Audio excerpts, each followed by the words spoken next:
ও সংবাদ পরবর্তী অনুষ্ঠানগুলো ঢাকা থেকে রেডিও করে আপনাদের শোনানো হবে।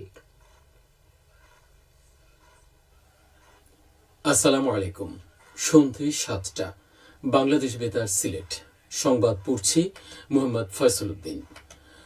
বাংলাদেশ জাতীয়তাবাদী দল বিএনপির চেয়ারম্যান তারেক রহমান বলেছেন, গত ১৬ বছর দেশের জনগণের ভোটাধিকার কেড়ে নেওয়া হয়েছিল।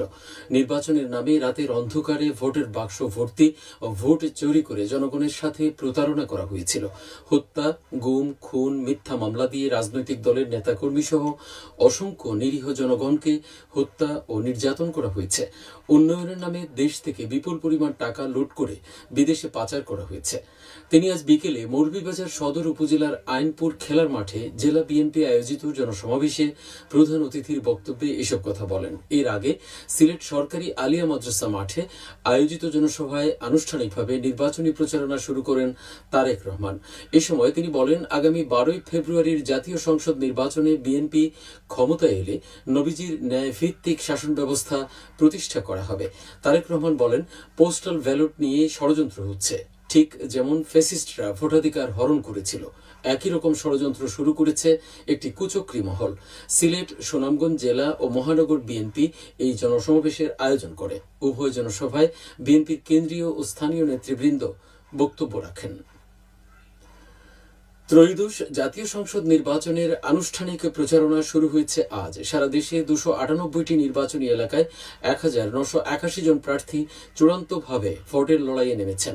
আজ থেকে শুরু হওয়া এই প্রচারণা চলবে আগামী ১০ই ফেব্রুয়ারি সকাল ৭:৩০ পর্যন্ত।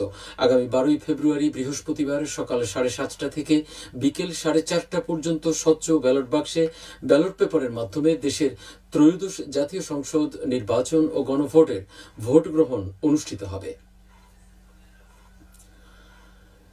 ত্রয়োদশ জাতীয় সংসদ নির্বাচন ও গণভোটের আগের দিন ১১ই ফেব্রুয়ারি বুধবার সাধারণ ছুটি ঘোষণার প্রস্তাব অনুমোদন করেছে উপদেষ্টা পরিষদ। আজ উপদেষ্টা পরিষদের বৈঠকে এই সিদ্ধান্ত নেওয়া হয়। পূর্ব ঘোষণা অনুযায়ী জাতীয় সংসদ নির্বাচন ও গণভোট উপলক্ষে ১২ই ফেব্রুয়ারি সাধারণ ছুটি থাকবে। এছাড়া শিল্পাঞ্চলের শ্রমিকদের জন্য ১০ই ফেব্রুয়ারিও ছুটি থাকবে।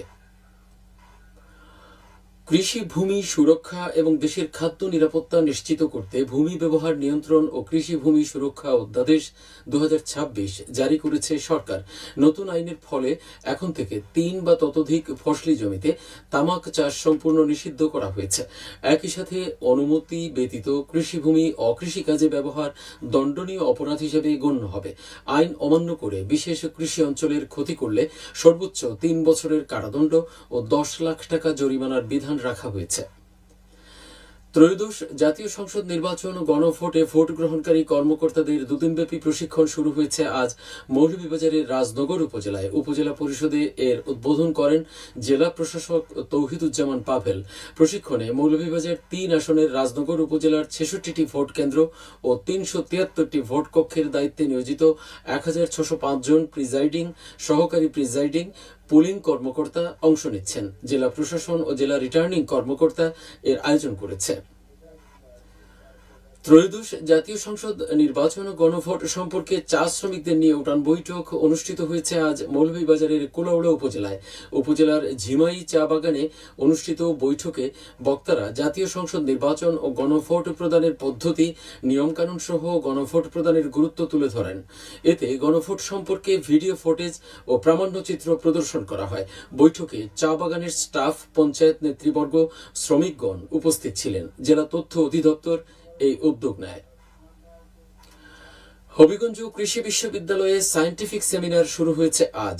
দুদিনব্যাপী সেমিনারে ২০টি গবেষণার ফলাফল উপস্থাপন করা হবে। এর উদ্বোধন করেন শিক্ষা মন্ত্রণালয়ের নির্বাচন ও মনিটরিং কমিটির চেয়ারম্যান জিন বিজ্ঞানী ডক্টর আবেদ চৌধুরী। এতে অন্যান্যের মধ্যে উপস্থিত ছিলেন বিশ্ববিদ্যালয়ের উপাচার্য অধ্যাপক ডক্টর সৈয়দ সাইমুদ্দিন আহমদ। প্রধান অতিথি ছিলেন হবিগঞ্জ ধান, চা ও আগরের জন্য খ্যাত। তিনি চা ও আগর নিয়ে গবেষণার গুরুত্ব আরোপ করেন। সেমিনারে অংশ নিয়েছেন বিশ্ববিদ্যালয়ের শিক্ষক, গবেষক, কৃষি, মৎস্য, প্রাণী সম্পদ সংক্রান্ত বিভিন্ন দপ্তরের কর্মকর্তাবৃন্দ। এবারে শুনুন কৃষি সংবাদ। সুনামগঞ্জের ধর্মপাশায় বসতবাড়ির আঙ্গিনায় জলবায়ু সহনশীল শাকসবজি চাষ বিষয়ক প্রশিক্ষণ ও উপকরণ বিতরণ করা হয়েছে। আজ সদর ইউনিয়নের হালিদাকান্দা গ্রামে এই কর্মসূচি অনুষ্ঠিত হয়।